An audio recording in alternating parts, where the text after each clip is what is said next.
There's very little room for us to develop any kind of rationale for us to trade with one another unless we develop capital. In other words, I'm not necessarily born endowed with the ability of better producing a specific good while you are better endowed with producing the other good. The reality is, if I accumulate the capital for this good and you accumulate the capital for that good, I become highly productive in this good and you become highly productive in that good. In other words, what drives comparative advantage and what drives the division of labor is the ability of different parties in a market economy to be able to accumulate capital. So, at a simple example, you build a fishing boat and a fishing rod, and that allows you to catch a lot of fish.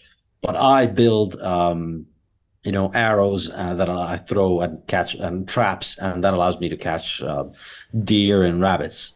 So that's what develops the comparative advantage that allows us to trade with one another. And without capital accumulation, we go back to a very primitive existence wherein I spend all the time trying to catch fish with my own hands and trying to catch rabbits with my own hands, and obviously usually failing miserably. And, if I fail for a few days in a row, I could die and starve.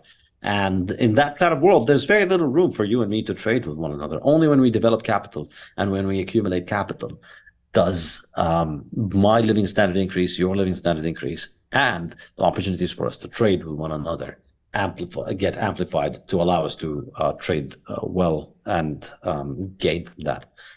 So these are kind of the basic ideas of how individuals economize. Then the next section of the book discusses economizing in the context of a market economy. So this is, we're not just individuals that are improving the way that we live our lives. Once we live in a situation where each individual is able to accumulate capital and able to trade with one another, once we accept the concept of property rights, again, going back to the individual concepts of economizing. So you work, I respect your right to have property. You respect my right to have property. I develop a capital stock, which I use for production. You develop a capital stock to use for production. Well, and then once we have an extended social order where we trade with a lot of people that do the same thing, we all work and we all respect each other's property, we all accumulate capital, well, that gives us what is called a market economy. And that is our superpower as a human species. That is what separates us from animals. And that's what makes us so powerful. That's what makes us able to defeat all other animals on Earth. This is why lions are much more powerful than us. Gorillas are much more powerful than us. And yet we put them in cages. They don't put us in cages because we have a market economy. We specialize in producing things. We accumulate capital and we get better at economic production over time. And we keep accumulating more capital and increasing our productivity. And that's what makes us so powerful. That's really ultimately the application of our reason to the process of economizing within a social order in which we accept each other's right to property and we accept each other's right to accumulating capital. That's what makes us a super species, essentially. That's what sets us apart from the rest of the animals. And that is what capitalism is, to come back to the punchline, essentially. That's what capitalism is. So people generally, have all kinds of weird definitions of capitalism. And generally today, capitalism just means everything that I don't like for most people who go to universities. But that's not what capitalism is. Capitalism is an extended economic order in which people are free to accumulate capital and own capital. And so that depends on people's ability to save, people's ability to respect each other's property rights. And only when we have that are we able to build a human civilization. And once we start undermining that, once we get to a point where we undermine the right of people to work, the right of people to have property, that's really the big one. Once we start, once we get taken over by that mind bug that says your property is not legitimate, we should not have property. We should not let people have property. We should actually just get rid of the concept of property, or we should take other people's properties and have all the property managed by one person. That's when we destroy that capitalist system. We destroy people's ability to economize individually and increase their capital stock and increase their productivity. And that's when civilization falls apart. And that's why, this is really the problem with socialist economic systems. And that, of course, as you said, you mentioned 20, 30, 40 million people. It's actually probably much more than that. It's probably more than 100 million in the last century or so. But, these people weren't necessarily always just gone down because of dictators. In the mind of your average socialism fan, these people were killed because it wasn't real socialism. It was supposed to be socialism, and then it got taken over by bad guys, and then the bad guys started killing people. So if we just make sure that the good guys take over this time and they don't kill people, then we can have all of the amazing, nice fantasy land of socialism. But the really powerful thing about the Austrian School of Economics, and this is where it, in my opinion, is completely incomparable to all the garbage that is taught at universities, is that it is the only one that offers a clear understanding of what socialism is and a clear critique of why socialist economic systems fail.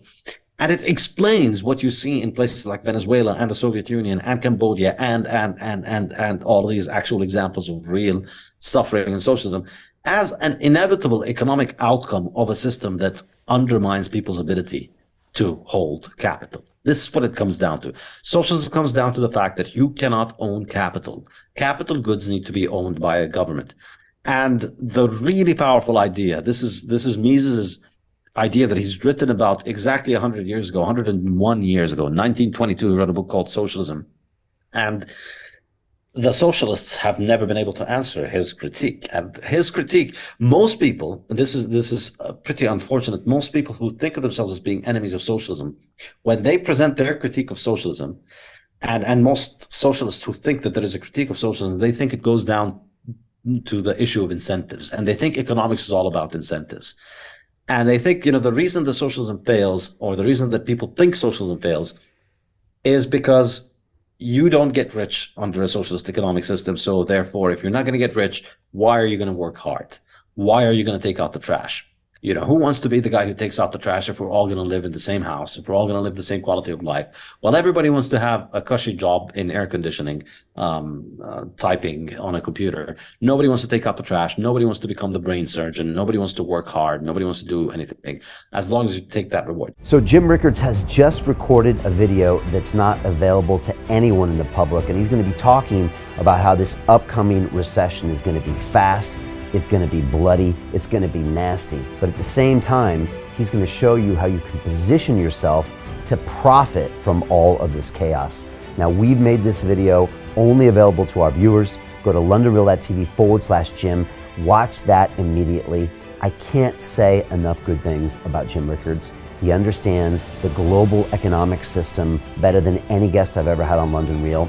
His predictions are almost uncannily true, and you can learn how to profit from his vision, from his expertise, and his understanding of economics. So go to londonreal.tv/Jim or click the link below. It's an excellent, excellent look on what's going to happen in the future and how you can position yourself to profit from that. Jim is one of the best in the business, one of my favorite guests on London Real, and he's very, very good at predicting the future and showing us all to profit from it. So click the link, and I hope you enjoy. Hey, it's Brian Rose, founder of the DeFi Academy. I've told you my 4-week crypto bootcamp is amazing, but don't take my word for it. This is what my students are saying. The DeFi Academy was an amazing experience for me. It took me totally out of my comfort zone. In this course, I was challenged, I was held accountable, and pushed to do things that honestly weren't always easy. It's been phenomenal, and I can't believe we're already up on our 4 weeks. It has flown by. Going through this DeFi accelerator by far was one of the best courses I've taken. You do this course, you really get into the nitty-gritty of the activities that will make you comfortable with decentralized finance. Thank you so much to Brian and everyone at London Real and the DeFi Academy for even putting together an amazing course like this. Anybody else that wants to do it, please sign up. It is well worth the money.